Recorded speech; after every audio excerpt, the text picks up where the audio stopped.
छठी मैया लिखिले चिट्ठिया देनी राजा दशरथ की हाथ। छठी मैया लिखिले चिट्ठिया देनी राजा दशरथ की हाथ। आजू हम आइबो तोरे नगरी देखे घरवा तोहार।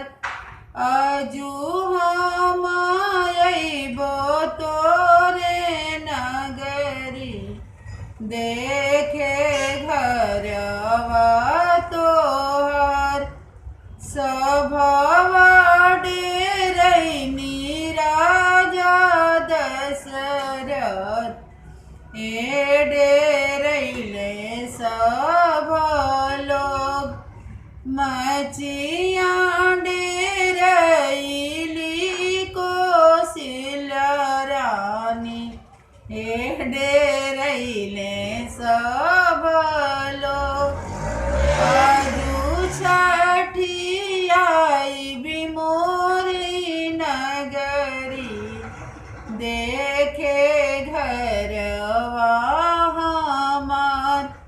आजू छठी आइबी मोरी नगरी देखे घरवा हमार। छठी मैया लिखिली चिट्ठिया दिल्ली सेवक लोग के हाथ।